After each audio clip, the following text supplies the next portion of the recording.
During the last 4 years, Joe Biden has let more than 400 ISIS-linked people into our great country. That's because he just does not care what results from it. This is no accident. The Democrats know exactly what they're doing, and this is the real reason why they want open borders. Also in the news, with tomorrow's debate with Joe Biden versus former President Trump, we have multiple polls saying Trump is in the lead. All he has to do is keep it that way, and he wins.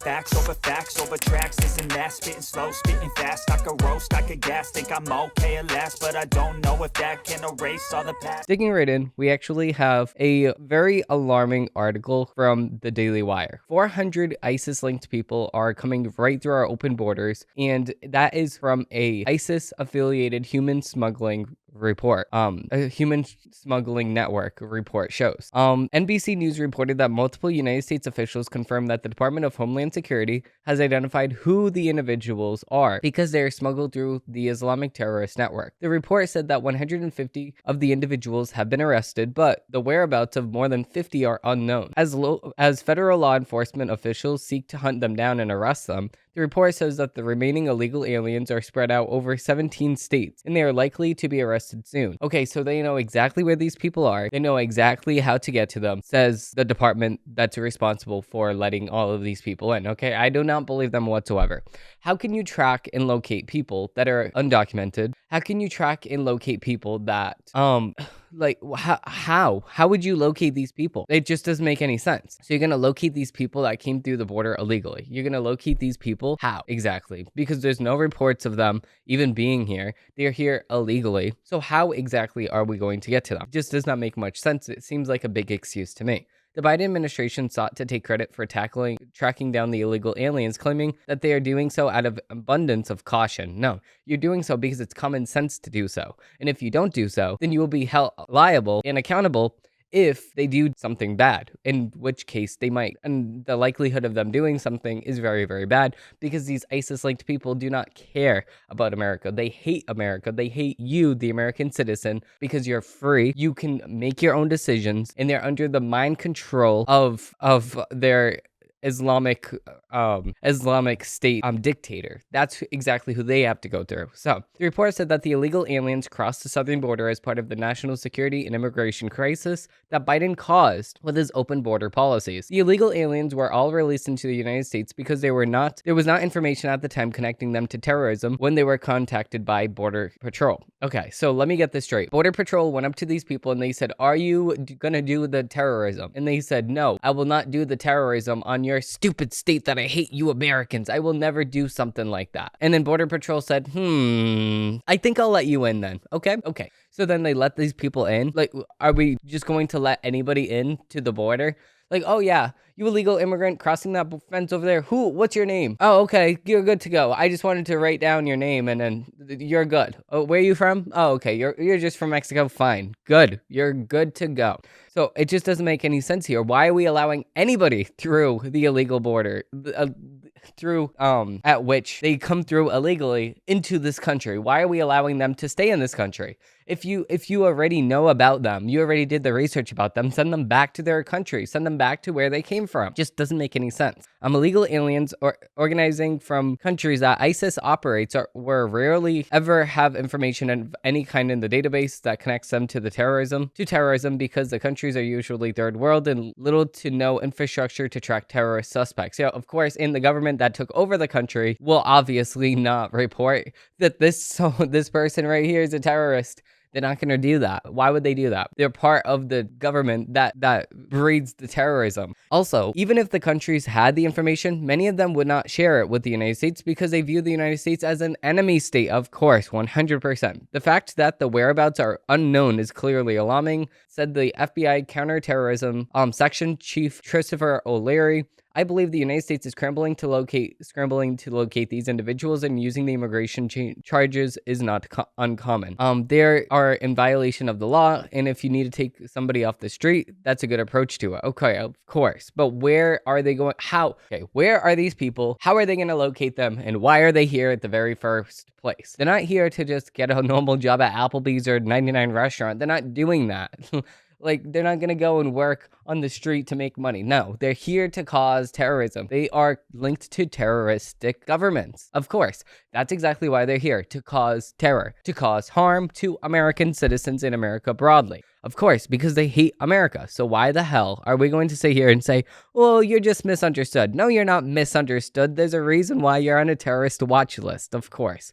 So, moving on to the next article, we actually have another Daily Wire article. We have Trump leads Biden in Georgia ahead of first debate. Now, we're going to be doing a deep dive, an hour long, on all of the polls and exactly where they're coming from and the average of all of this on tomorrow's stream. We're actually going to be streaming the debate live on this channel and over on our X Twitter account / X account. If you do want to watch that live, we're going to be starting it at 7 p.m. Now, when I first announced the 7 p.m.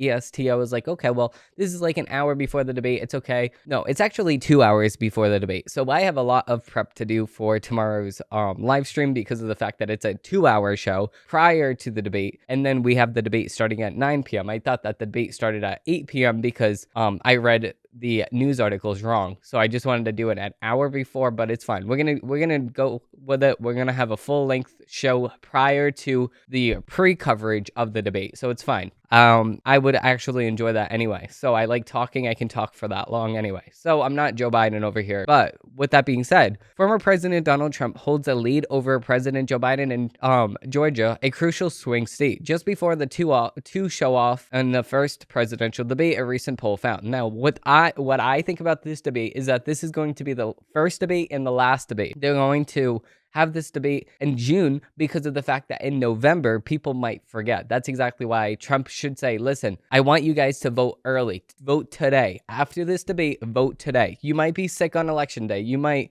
get into a car crash and you go to the hospital, whatever. You might get yourself into a situation, or you might get into a situation that you cannot control, that you cannot go to the ballot box on election day. So vote early. It's better to have your vote cast early than not to cast your vote at all. That's exactly the most important part here. Trump holds a 5-point lead over the Democratic incumbent, with the two gambling 43% and 38% of likely Georgia voters, the Atlantic Journal-Constitution poll found. Robert F. Kennedy Jr. came in at third at 9%, the poll also found, while 8% said that they were undecided. 1% said that they would not vote, while another 1% said that they would choose for the Libertarian Chase Oliver, which will not get any of the vote, actually. The battleground state, which is worth 16 electoral votes, could play a decisive role in the outcome of the 2024 presidential election, which will be held on Tuesday, November 5th. The poll comes just days before the Trump and Biden face off in the first presidential debate of the election cycle, which will be held in Atlanta, Georgia this Thursday, June 27th, which is tomorrow. A series of different polls have recently found that the Democratic incumbent may be flattering in other crucial swing states as well. One May poll found that from Bloomberg News in the Morning Consult found that Trump was leading Biden in 5 out of 7 swing states and is tied in at 6. The survey revealed that Trump was up by 5 points in Arizona, 7 points in North Carolina, and 2 points in Pennsylvania, as well as 1 point in Wisconsin. It also found that he was up by 3 points in Georgia, a smaller margin than 5-point gap in the Atlanta Constitution survey says. Meanwhile, an ABC News / IPO's poll recently found that voters trust Trump to handle the economy, immigration, and crime more than they trust Biden on those same exact topics. The 3 issues are set to be some of the top concerns among voters in the presidential election. A wider share of voters also indicated that they approve of Trump's performance in office compared to Biden's, Harvard-Harris poll revealed. Biden has also performed particularly poorly on his handling of the border and immigration. One poll on behalf of Newsweek by Redfield and Wilton Strategies found that just a meager 20% of eligible voters believe that the United States is currently has control of its own borders. A different poll, this one performed by Harvard-Harris in conjunction with the Center of American Political Studies, found that only 36% of voters approve of Biden's handling of immigration, making it the incumbent Democrats' lowest issue-specific approval rating for the first month in a row. So of course, with all of Joe Biden's failures, that's going to be at the forefront, the very forefront of this debate. And of course, Joe Biden needs to know exactly where he is in this debate, because if he trips going up the stairs, if he trips going onto the stage, he's done. He's ruined. His whole entire debate might be over, because millions of Americans will be watching. And if he trips into the podium, that's it. He's done. So of course, they're trying to make sure that this does not happen. In the way that they will make sure that this does not happen is that they actually built another replica of exactly what the debate stage will look like in Delaware. And they're having Joe Biden reportedly practice in Delaware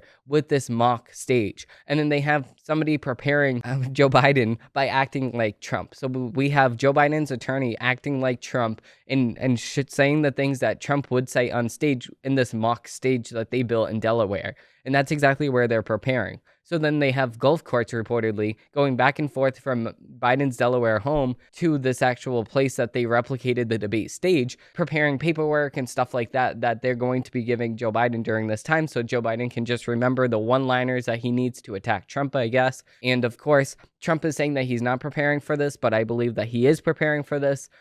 He's just doing it under wraps, and he's still having rallies and stuff like that while Joe Biden is actually away from the White House this whole entire week. Now, Joe Biden went to Delaware, and he's spending the whole entire rest of the week in Delaware, except for on Thursday, where he will go to Atlanta. But other than that, he's not going to the White House. He's not being president of America for this week, because he needs the whole entire week to prepare for a debate, in which case he's showing off his failure to govern America. We all know that everything is more expensive over Joe Biden's reign over the presidency than under Trump's. And you can say whatever you want. It does not matter. We're paying more under Joe Biden than we are under Trump. It's that simple. If you go to the gas station, I know the presidents don't have control over the gas prices at which they set the prices. Of course, I didn't say that this is true. What I am saying is that when you make sure that no more permits are actually given out to dig for oil in America, then that is resulting in lower supply of oil, in which case the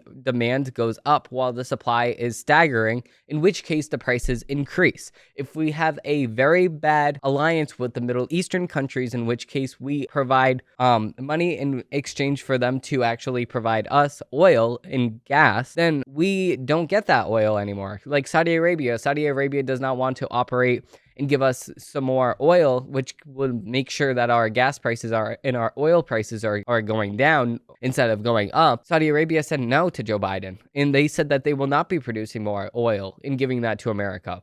So of course, when our allies are not with us, and they turn on us, of course we suffer in that, because we don't produce enough oil to actually withstand, and we don't produce enough oil in America to go base off of American oil. And it's a sad day because of the fact that we need to be fully dependent on ourselves. Because if we're not fully dependent on ourselves, another country can just say, nah, we're going to cut off all of your oil. And then what? And then we're stuck in the dark with like $6 per gallon regular 89 gas? No.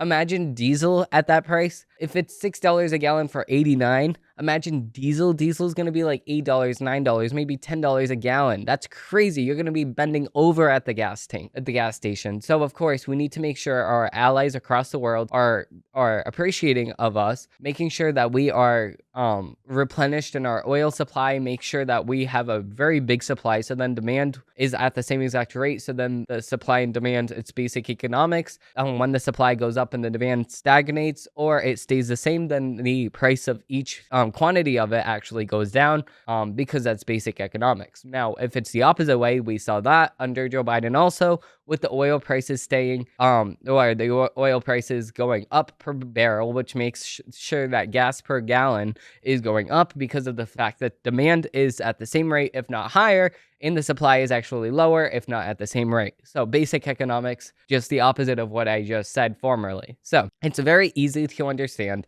Joe Biden just wants to bend over for all of the Green New Deal people, and all of the people that care about the quote unquote environment so much that they will be supporting companies that go against what they're fighting for. Just like with the Just Stop Oil, they would go to companies that actually, contribute a lot to their quote unquote global warming, and then support those companies. But then at the same exact time, spray paint people's private jets. But then they're going to support people like Mark Cuban, which actually has 12 private jets or so. So of course they're going to get mad at select people that, but if you are of their thought process and of their religion, which is the Green New Deal and everything that is God's green earth, then of course they're going to just ignore that you even did anything wrong, and they will just allow you to just continue doing whatever you want. So you just have to be opposite of them on the political spectrum for them to actually disvalue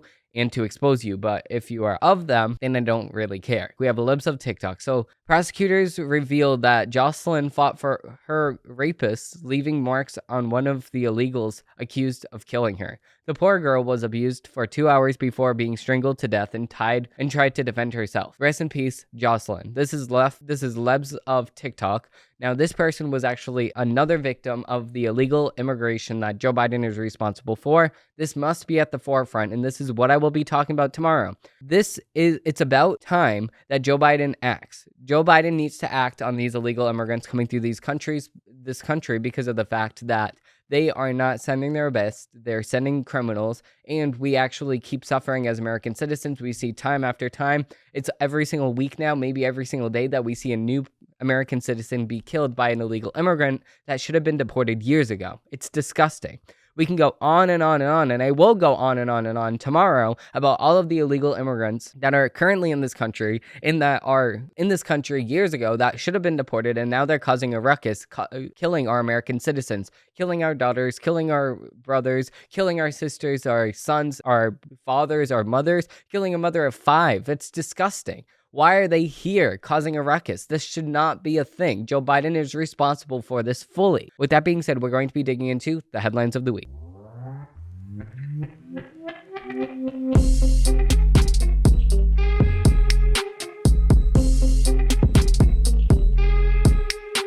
We actually have a Federalist article. We have Julian Assange is a criminal, so the entire corporate... If Julian Assange is a criminal, so is the entire corporate press. Convicting Assange is publishing classified materials, sets a dangerous precedent for journalists, and undermines the First Amendment. Julian Assange is a free man, but he should have never been charged with a crime to begin with.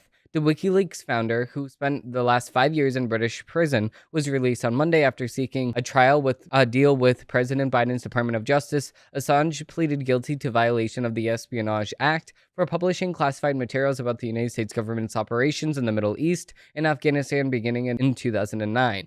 He traveled to the Northern Mariana Islands, a United States-controlled territory, on Tuesday and was expected to appear in court there on Wednesday before continuing to his home country of Australia to be reunited with his family.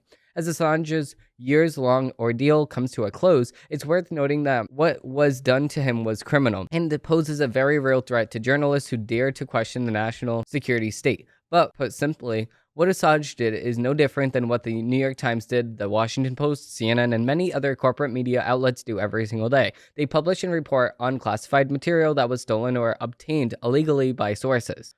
So are we going to sit here and make the claim that all of the other media sources don't do this? No, we're not going to sit here and do that. And of course, the thing with him is that Julian Assange, took materials and published materials that could have gotten our military officials killed. And because of the fact that he did that, and he published actual, there's things that need to be classified. We have an overclassification process in America. There's things that need to be classified to keep our army veterans and our army soldiers safe, because if we expose those classified documents, we can expose their whereabouts. We saw this with Hillary Clinton's emails that were revealed. They actually exposed exactly where soldiers were in I believe Afghanistan, or correct me if I'm wrong, but I don't remember exactly which country it actually was. But Hillary Clinton had the emails to show exactly where the soldiers were. They got revealed. The government of that very country found out about it and killed all of the soldiers that were in that area. And that's because of the fact that Hillary Clinton's emails got leaked. Now, if the emails never got leaked, those people, those army veterans, those soldiers, the heroes that were working for America would have never got killed. Now, what the difference is that Julian Assange, he thought that it was a good idea to publish the materials on his own, and Hillary Clinton actually got her emails leaked, not by herself, but because of the fact that she put her emails on a server, and then that server got hacked. Obviously, personal emails do not belong on a corporate side, and corporate emails do not belong on your personal computer and stuff like that. Hillary Clinton's just stupid. She does not know how to deal with classified materials, much like Joe Biden. Keeping it in your garage is not the place to put them. Of course, people are going to make this difference between Hillary Clinton and Trump. Like, Trump had classified documents too, but we will be talking about that because it's not exactly what they tell you. Exactly like every single situation that they ever talk about Trump, it's not the full story, obviously. Now, moving with this, the Federalist article, the main difference between Assange and these outlets is that Assange did what he needed to hold power to account, whereas the corporate press does it of service of power, at least when a Democratic administration is in the White House. From the earliest days of WikiLeaks, Assange's goal was to publish information that was beyond the control of states, specifically the United States government. Today, most major news organizations publish only what is acceptable and approved by the government. Recall that it was back in the Helicon days of President Obama's first term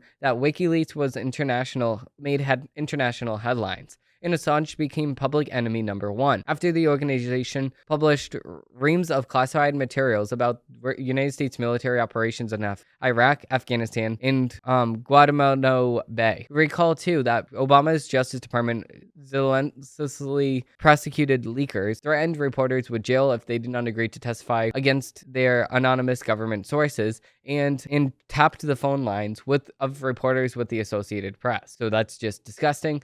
Some of the materials Assange received from Chelsea Manning, a trans-identifying man and former United States military intel officer who was at the time went by the name Bradley Manning, and had access to hundreds of thousands of reports that the global war on terror, including sensitive information about confidential informants and sources working with the United States military overseas. It was Manning, not Assange, who stole these classified materials and leaked them to the media organization in violation of federal law. Indeed, Manning was convicted of multiple charges of espionage and theft of classified documents, and sentenced to 35 years in prison. Of course, this is exactly like the James O'Keefe situation where he got Ashley Biden's diary and then published it. So are you going to sit here and make the claim that if you had something that could make headlines, you would not publish them? Now, of course, you as a media press and media organization has to sit here and say, is this worth publishing? Is this not worth publishing? Of course. But the thing is, if the administration that is president under that time is making one claim, and then you see documents in the contrary and say, wait a second, this is actually a big lie that Obama is actually saying right now, of course, you're going to want to correct the book. You're going to want to actually make sure that the American people know exactly what's going on. You're going to want to know that. Robert F. Kennedy Jr. made this point on Monday on X after news broke of Assange's release, rightly noting that the United States Secretary of Security State succeeded in criminalizing journalism and exceeding their jurisdiction globally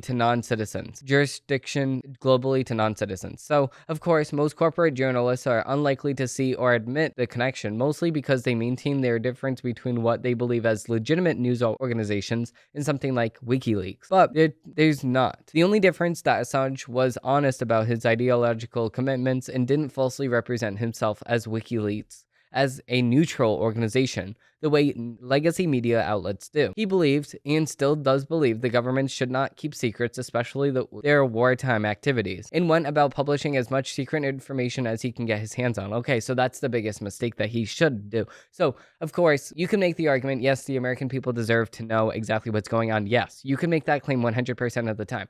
But is it going to be beneficial for the government to exactly show what's going on behind the scenes and then get military soldiers killed in the process? We can't sit here and say, we will be invading at this time on the 4th day of July, we will be invading Russia. Like, no, we're not going to be doing that. That's just stupid. Why the heck would we ever say that? So, of course, because of the fact that we're not going to be exactly outlining what's going on, we can say like broadly stuff to keep our military soldiers safe. But at the same exact time, there is stuff that needs to be classified because of the fact that it's keeping other people safe. There's a reason. Now, of course, yes, we have an overclassification process in America. Yes, that that can be true at the same exact time. There could be two things true at the same time. Those two things are true. There's an overclassification process in America. They're hiding too much information from us. Yes, that is 100% true. But there is some things that still need to be classified in order to preserve our soldiers' lives, of course. Now, maybe if you disagree with that, fine. Maybe you think that Assange is a bad person and a threat to the United States national security, fine.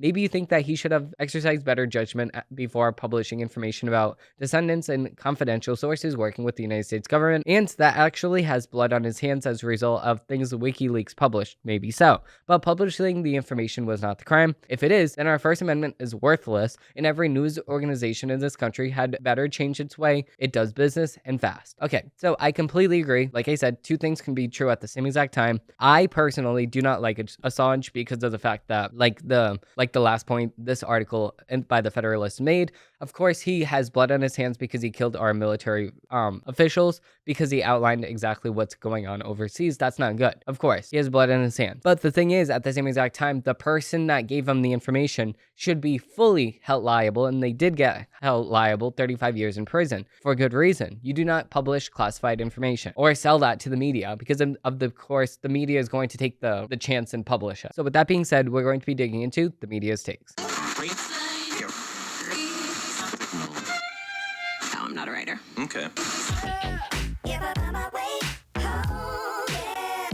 Okay, moving right into a CNN article, we have the debate night contrasts Biden hopes will win the 2024 election, which is very unlikely. But the thing is, yes, they're going to be drugging him with a lot of like a cocktail of drugs so they can actually get him moving.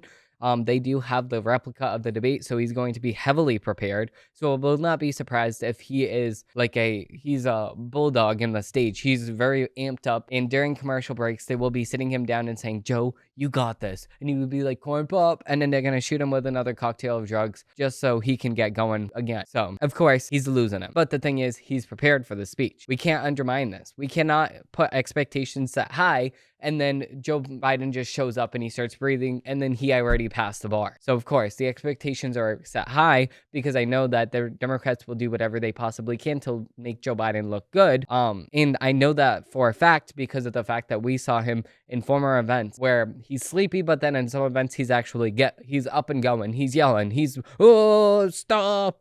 So he's very amped up. So, of course, it's a cocktail of drugs that they will be using. So, CNN, the Almighty won't be standing on stage alongside Joe Biden on Thursday night, but Donald Trump will. What do you mean, the Almighty? What is CNN even talking about? The Almighty won't be standing on stage along Joe Biden on Thursday night, but Donald Trump will. What do you mean, the Almighty? Is this corn pop? CNN, don't go along with Joe Biden's delusion. Come on now. This is exactly why I don't read CNN. It's just, what are you even talking about? They just have no IQ. The IQ of CNN journalists are about the same as Jamal Bowman, and Jamal Bowman's IQ is about the same as room temperature. So I would say 68 on a good day, maybe 50 on the average day. Biden's team is seizing on the most critical presidential debate in years to spell out a contrast of character and policy that it believes will decide the 2024 election if only voters will finally perceive it. What do you mean perceive it? Will finally perceive it? Oh, okay. I just don't understand what CNN is even talking about because, of course, the America is going to be watching. Of course, they're going to perceive it. What are you talking about? Perceive it. Oh, if only Americans really saw the good that Joe Biden is, he's just misunderstood. No, he's not misunderstood. He's been there since the foundation of America in 1776. Of course, we saw exactly what he's capable of. He was a senator since dirt was invented. We saw him be a senator. We saw him be a congressman. We saw him be the vice president under Obama, and then we saw him be president for the last 4 years. He's not misunderstood. He's very understood. He's overly understood. And we know, the American people know exactly what he's capable of. And we do not want that again. Hopefully, we don't want that again. If the embodiment of one of Biden's own rather defensive jokes, the idea that he doesn't need to be universally popular, just more acceptable than the other guy who is happily for him, happens to be the most extreme ex-president of modern times. My dad used to say, "Joey, don't compare me to the Almighty, compare me to the alternative." Okay, they're just being delusional now. They're saying that, the most extreme ex-president of modern times? Okay, first of all, Obama was very extreme. Okay, that's more extreme than Trump. Obama signed more executive orders than Trump ever did. Obama actually changed all of the rules on multiple things to actually benefit the Democrats. Obama did a lot of things behind the scenes to actually influence policy. Trump didn't. Trump was not as much as people would like him to be. Trump was not a tyrant. Trump was actually a person that said, let's actually get this law passed. I actually don't want to sit here and sign the executive order. And that's a bad thing in my opinion, because I want him to do more things. I want him to sign more executive orders and get things done. I want him to do that. He didn't do enough as president. That's the red mark on his presidency. He didn't do enough. And I think that he should have did more. I think that he should have never elevated Fauci to the level that he was. There's a plethora of things that you can say. But of course, being a tyrant is not one of them. CNN is just delusional. CNN is turning into MSNBC for this time. Usually CNN is not that bad. I mean, I would say that CNN is tolerable, but CNN is not tolerable. They're just up Joe Biden's rear all the way that they went through his throat. They're so far.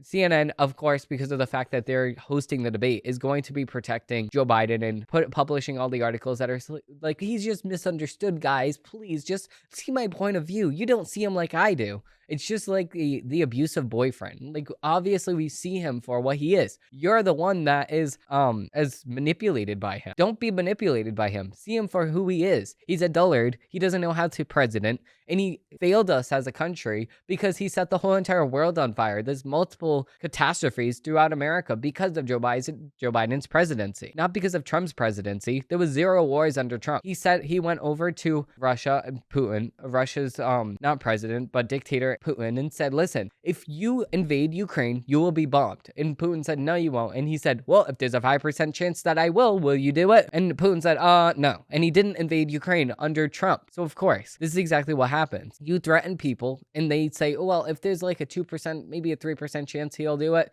and there's like a 97% chance he won't do it, I think that I'm not going to do it. Even if he's just bluffing, I just don't want to take the chance. Joe Biden's like, well, if you just invade the corner, it's not a big deal. And Putin said, okay, fine, I'll invade all of it. So Joe Biden set this up. Of course, China is running out of time to actually act. So if we don't see an act done before November, Joe Biden will be very lucky, very, very lucky. And China's getting very impatient, and they don't really care about this election anyway. They can just shut us off from whatever they produce, and we'll be screwed as a nation because of it, because we don't produce enough in America. That's exactly why I say we need to produce more in America. We need to be fully unreliant on China and overseas, because of the fact that any day they can just cut us off from the world stage and that's it. We're done. We have no economy then. So with that being said, this MSNBC article we have, the Squad just experienced its first election lost. It's a big deal. Okay, so the Squad is known as Jamal Bowman, AOC, and Rashida Tlaib. That's the Squad. But yesterday,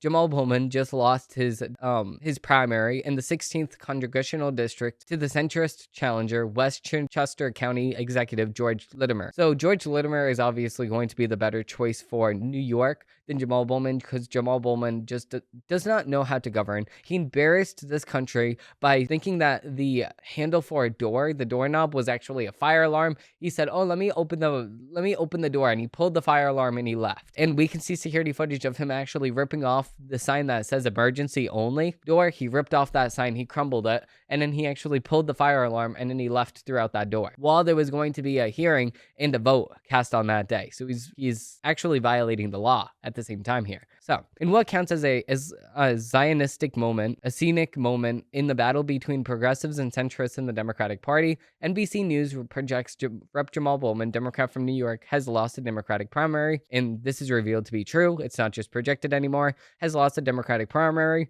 in New York's 16th congressional district to a centrist challenger. In 2020, Bowman ousted 16-term Rep. Elia Angel in the Democratic primary in the same district by running on issues that included the Green New Deal and Medicare for All, and he did not get any of that done. Bowman's loss to Latimer marks the inversion of victory, a symbol of resurgent establishment in New York Democratic politics and a revolution of the left-wing group of Democrats known as the Squad, in its own vulnerabilities on the issue of Israel policy. And while Bowman was far from a perfect politician, it's a shame that he's been ousted over an issue of which, in the main, he's on the right of things. No, he's not. No, he's definitely Definitely not. And MSNBC is just stupid for this because why? You think that Israel doesn't have the right to defend itself? Of course. When we were invaded on 9/11, we took action immediately onto 2 different countries. We bombed 2 full countries because of the fact that we had a terroristic state attack us in America. That was 100% justified. When I say that this was 100% justified, people are in the comments saying it was not justified. 9/11 was an inside job. It's just stupid. Shut up. No, it was not.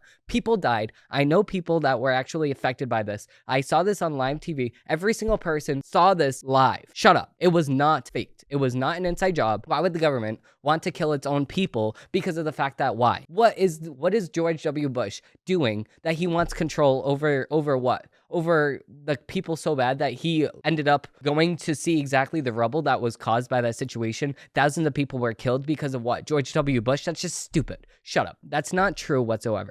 Now, this is exactly what makes me mad. When people actually reject what happens in the evil that is in this world, people reject the evil that is in this world. They undermine the exact evil that we are fighting. And they undermine the exact reason why our soldiers are out there defending our great country every single day. The people that deny what evil takes place in this country are not doing a favor to America. They're doing a favor to the exact people that hate us as America. That's not America first. The people that hate America do not have America's right at the forefront. They do not have America's policies at the forefront. They do not have anything America first in their mind. They have America is getting destroyed in their mind. And when you agree with the person that hates America, you are not America first. The Islamic Republic of ISIS that actually targeted American citizens on that day and caused a destruction to 2 World Trade Towers that killed thousands of people and was headed straight for the White House is the biggest terroristic threat that America ever faced in the history of America. And that's because of ISIS, and that's because of what they had planned, and because of the fact that they hated America so much that they wanted to commit such a horrendous act on American soil. That's a purely disgusting, disgraceful, and evil act that has never been seen in America since that day. And it's a very sad situation. And it's a very sad situation that when people see the footage of that day, because it's constantly out, new angles of that footage. I don't know if it's AI generated. I don't know if it's just new angles that are just being more popularized now of the people that were merely saved by going into small shops because of the cloud of smoke that was going through the street because of those towers being collapsed. You think that's CGI. That's just stupid. 100% that's false. 100% it happened. And the people that are, again, undermining this and exactly thinking that that this was faked is not doing a service to America. They're instead doing a service to the evil people that committed the horrendous acts. Now, getting that out of the way, when somebody commits a terroristic act and they attack your homeland, you defend yourself and you have every single right to do so. Because of the fact that that aid was slow walked and the attack for protecting Israel was slow walked, and the policy of which they had to go along with was actually slowed down because of the fact that they could not act out which America did. This has been going on for the last 6 months. If we fully said, listen, you need to do what you need to do to protect yourself, go on, do it quick, do it within the next month, and that's it. This war would have already been over. And of course, war is ugly. War is disgusting. That's why we need to prevent war. And that's because of the fact that we need to sit here and say, listen, if you do this, you will be attacked. You will 100% be bombed. Because of the fact that we have peace through strength. And that's exactly why we sit here and to go to other countries that are known for terroristic issues. We go to those countries and we say, if you so far as expand north, expand south, expand at all, you will be bombed. We will not accept this as America. We will not accept this as a nation because of the fact that this is not a good thing that you're doing. You need to stop that immediately. To Russia invading Ukraine, you need to stop that immediately. You will not invade Ukraine. This is not something that you want to be doing. You will get bombed. If we go and do and say that, we don't have to bomb anybody. We don't have to have any deaths take place. If there's a 2%, 5%, 6%, 7% chance of this actually happening, then that will stop the thing from actually taking place. If Israel, if the Abraham Accords was actually passed, which Trump actually wanted to get signed, then it will be an alliance in the Middle East, and that will prevent Hezbollah and Hamas and all of the terroristic states that are surrounding Israel from actually committing a war crime and committing a crime against humanity by raping citizens, by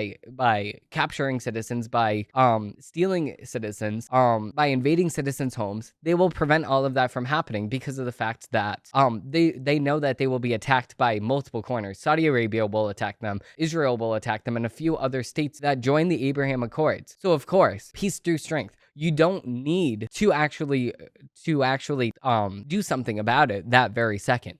You need to actually know that the threat is a real and active threat. That's exactly how you defend yourself. Now, if you think that Israel defending its homeland and defending itself from people that are, God forbid, and terroristic people, you think that that's a bad thing, then you need serious help. And that's MSNBC for you. So with that being said, moving to the next article, we actually have a Daily Wire article. We have Trump Super PAC giving out Trump won't tax tips stickers for restaurant receipts. Now, this is exactly what you should be doing. This is exactly what I will be doing for the rest of the election cycle. Trump is actually saying that there will be no tax on tips, but I believe that he should say there's no tax on income, period. Do away with the income tax. If you do away with the income tax, we will have much more rich people living in America because of the fact that they do not want to be taxed at such a high rate. They will just go to other countries. But if you allow them to save the 20, 30, 40% tax on income, then you will see that a lot of more people are going to be spending money in America. So that will produce more for America in the end. The Super PAC Make America Great Again Incorporated announced the sticker initiative on Tuesday,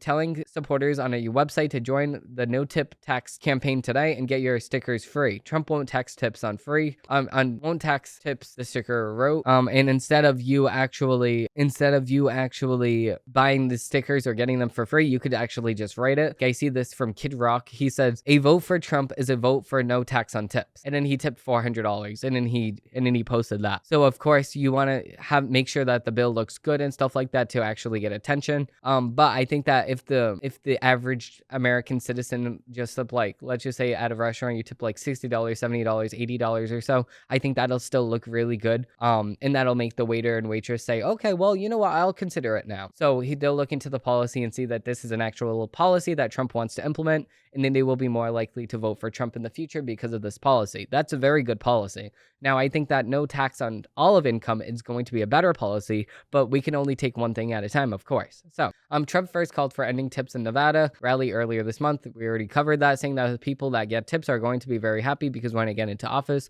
we're not going to charge tips on taxes on tips. Now, of course, we already covered this, and this is a great way to actually get the incentive going for Trump. Now, moving on to the next article, we have a Breitbart article. We have Zelensky unhappy at government officials not working hard enough in wartime. Now, of course, Zelensky can say all of this, whatever he wants. He can say, oh, Joe Biden, you're slow walking aid to us, and start crying, and then go to our Congress and hang up Ukrainian flags and say, you are not helping Ukraine enough. You need to send us more ammunitions. We need more ammunitions. We need more. Fund our military.